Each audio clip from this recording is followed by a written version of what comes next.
मैं आपको जिज्ञासा से ज्ञान तक ले जाने वाला हूँ धरती के सबसे फैसिनेटिंग ट्रीज में से एक के बारे में, बरगद। सबसे पहले बेसिक्स। बरगद फिकस बेंगलेंसिस है, एक तरह का फिग जो इंडियन सब कॉन्टिनेंट का नेटिव है।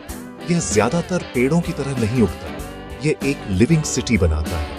एक सिंगल ट्रंक से यह अपनी ब्रांचेस से एरियल रूट्स नीचे भेजता है। जब वे रूट्स जमीन को छूती हैं, वे पिलर लाइक ट्रंक्स में मोटी हो जाती हैं, नई ब्रांचेस को सपोर्ट करती हैं, जो और भी रूट्स नीचे भेजती हैं। दशकों में एक ऑर्गेनिज्म खुद ही एक फॉरेस्ट बन जाता है। यह कैसे शुरू होता है? अक्सर एक स्ट्रैंगलर के रूप में। एक बीज जो एक पक्षी द्वारा गिराया जाता है, दूसरे पेड़ पर ऊंचाई पर उगता है। बरगद होस्ट के चारों ओर नीचे की ओर बढ़ता है, रूट्स भेजता है जो अंततः मिट्टी तक पहुंचती है, मोटी होती है और कभी-कभी लाइट और रिसोर्सेज के लिए होस्ट को आउट कम्पीट करती है। यह ड्रामेटिक है, लेकिन क्राउडेड फॉरेस्ट्स में एक ब्रिलियंट सर्वाइवल स्ट्रेटजी भी है। चलो बायोलॉजी की बात करते हैं। बरगद में साइकोनिया होते हैं। वे छोटे फिग लाइक फ्रूट्स होते हैं। अंदर एक मिनिएचर वर्ल्ड ऑपरेट करता है। फिग वॉस्प्स के साथ एक म्यूचुअलिज्म। फिग की हर स्पीशीज अपनी वॉस्प के साथ पार्टनर करती है। वॉस्प फिग के अंदर छिपे टाइनी फ्लावर्स को पॉलिनेट करती है। पेड़ वॉस्प के लार्वे को फीड करता है। No wasp, no seeds, no figs, no wasps. ये एक टाइट एवोल्यूशनरी हैंडशेक है। आप बरगद को उसकी ब्रॉड ग्लॉसी लीव्स, उसके मेज ऑफ क्रॉप रूट्स और स्मॉल रेड फिग्स के क्लस्टर से पहचान सकते हैं, जिन्हें पक्षी पसंद करते हैं। गर्मियों की गर्मी में वह कैनोपी एक माइक्रो क्लाइमेट बन जाती है, कूलर, मोर ह्यूमिड, इंसेक्ट्स, बर्ड्स और शेड सीकर्स से भरी हुई। कल्चरली बरगद आइकॉनिक है। ये भारत का नेशनल ट्री है, लॉन्जेविटी का प्रतीक, शेल्टर का प्रतीक। कम्युनिटीज इसकी छाया में मिलती थीं। इसकी ब्रांचेस के नीचे मार्केट्स लगते थे।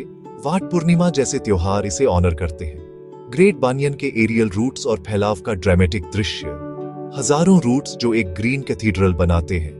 इकोलॉजिकली बरगद कीस्टोन स्पीसीज है। उनके फ्रूट्स लीन सीजन्स के दौरान पक्षियों को फीड करते हैं। उनके फ्रूट्स लीन सीजन्स के दौरान चमगादड़ों को फीड करते हैं। उनके फ्रूट्स लीन सीजन्स के दौरान बंदरों को फीड करते हैं। उनकी रूट्स मिट्टी को स्टेबलाइज करती हैं। उनकी वास्ट लीव्स कार्बन को कैप्चर करती हैं। उनकी लीव्स धूल को फिल्टर करती हैं। उनकी लीव्स अर्बन हीट को कम करती है। एक सिंगल मैच्योर बरगद भी अपने सराउंडिंग्स को ट्रांसफॉर्म कर सकता है। एक उगाने की सोच रहे हैं? आउटडोर्स। इसे फुल सन और स्पेस दें, दीवारों या पाइप्स से दूर। इसे वेल ड्रेन्ड सॉइल और स्टेडी मॉइस्चर चाहिए, वाटर लॉगिंग नहीं। एरियल रूट्स को एनकरेज करने के लिए ह्यूमिडिटी मदद करती है। ड्रायर एरियाज में गार्डनर्स मॉस रैप्ड कोर्ड्स से रूट्स को नीचे गाइड करते हैं। इंडोर्स एक ट्रू बरगद को मैनेज करना टफ है।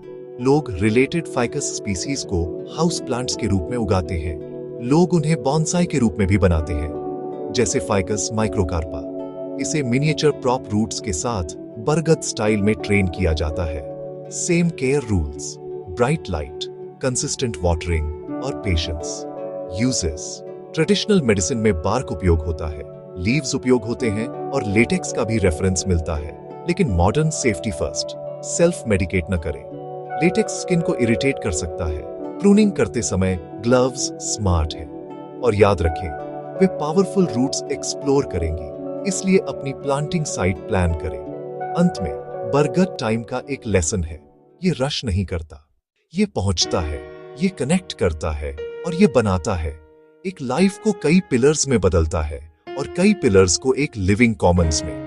अगर आप कभी एक के नीचे खड़े हों तो ऊपर देखें। आप एक पेड़ के अंदर हैं जिसने अपनी दुनिया बनाई है। ये है बरगद। क्यूरियोसिटी से नॉलेज तक। मुझे अगला क्या एक्सप्लोर करना चाहिए?